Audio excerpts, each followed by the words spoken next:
안녕하세요.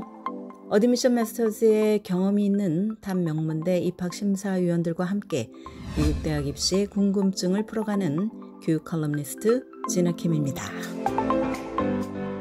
구독과 좋아요, 알림 설정은 영상 제작에 큰 힘이 됩니다. 오늘은 7월부터 늦춰지는 가주고등학교 수업 시작 시간에 관한 말씀을 드리겠습니다. 올 가을 학기부터 중고교생 자녀를 둔 한인 학부모들, 특히 맞벌이 부부들에게 아주 골치 아픈 일이 생기게 되었습니다. 캘리포니아주 공립중학교와 고등학교의 첫 수업 시작 시간을 각각 오전 8시와 오전 8시 30분 이후로 늦추는 법인 SB 328이 7월 1일부터 시행이 되기 때문입니다.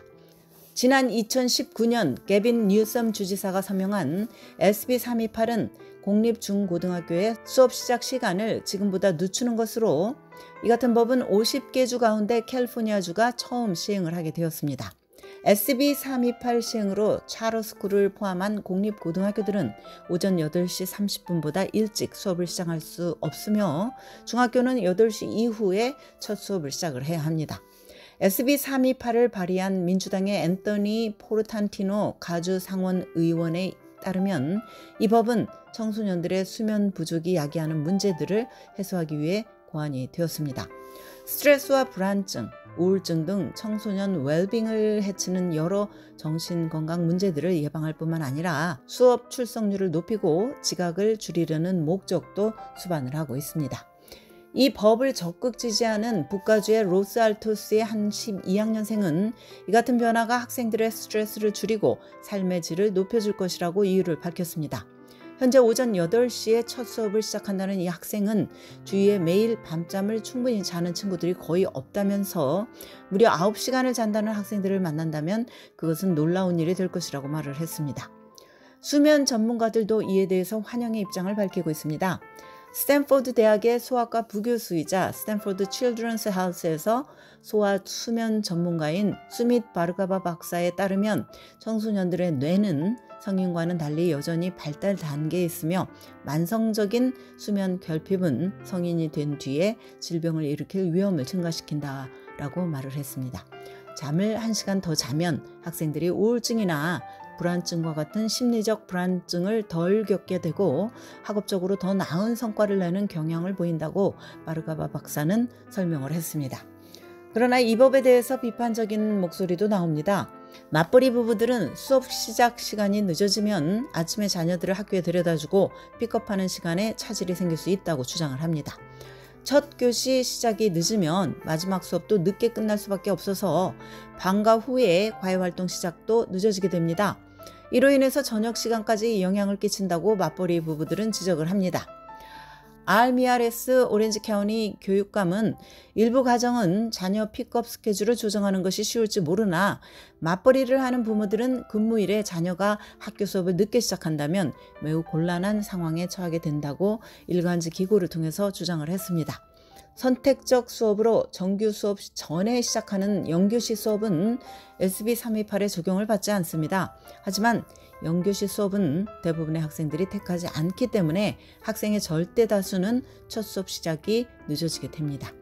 남가주 일부 중고교는 이미 SB 328이 7월부터 시행된다는 것을 알리는 이메일을 학부모들에게 발송한 것으로 드러났습니다.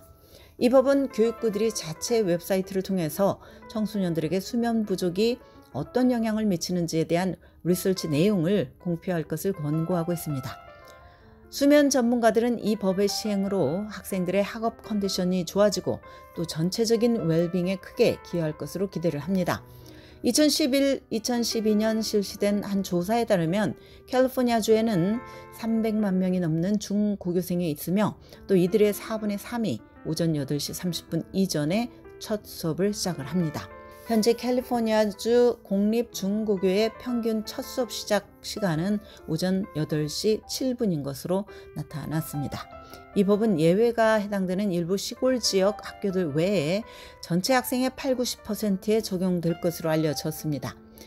미국 소아과 협회 AAP는 2014년 청소년들에게 부족한 수면과 공공 건강을 주제로 스테이트먼을 발표를 했는데, 이것을 통해서 대부분 학교들이 오전 8시 30분보다 일찍 수업을 시작하지 말도록 권고를 했습니다. 국립수면 파운데이션인 NSF의 2006년 조사에 따르면 미국의 청소년 중에 45%가 주중에 수면이 충분하지 않다고 답변을 했고, 또 19%는 일주일에 적어도 한 번 학교에서 졸음에 빠져든다고 말을 했습니다. 미네소타 대학이 2017년 발표한 연구에 참여한 연구자들은 학교 시작 시간이 각기 다른 5개 교육구 산하 학생 9,000명을 상대로 설문조사를 실시를 했습니다. 조사 결과 첫 수업을 늦게 시작하는 교육구의 학생들이 더 많은 수면을 취하는 것으로 나타났습니다. 잠을 더 많이 잔다고 대답한 학생들이 정신적으로 더 건강하고 알코올이나 담배 사용률이 더 낮은 것으로 조사가 되었습니다. 또한 잠을 더 자는 학생들은 학교 출석률과 등록률이 높았고, 또 운전 중에 졸음운전을 하는 비율도 더 낮은 것으로 밝혀졌습니다. 2014년 연방질병통제예방센터인 CDC에 따르면 미국 내 고등학교의 약 90%, 또 중학교의 약 80%가 오전 8시 30분 이전에 수업을 시작을 합니다. 그런데 미국 학생들만 아침에 일찍 일어나는 것은 아닙니다. 한국의 학생들은 8시 전에 학교를 시작하는 경우가 많고, 또 정규 수업이 끝난 후에도 과외 등 추가 수업을 밤까지 지속을 합니다. 한국 청소년들의 자살률이 높은 상황에서 미국의 전문가도 역시 수면 부족이 청소년들의 정신건강에 미치는 악영향에 대해서 우려를 하고 있습니다. 이에 비해서 호주와 뉴질랜드의 일부 중고교들은 아예 학교 시작 시간을 오전 10시 또는 그 이후로 늦추려고 시도를 하고 있습니다. 오늘은 7월부터 늦춰지는 가주 고등학교 수업 시작 시간에 대한 말씀을 드렸습니다.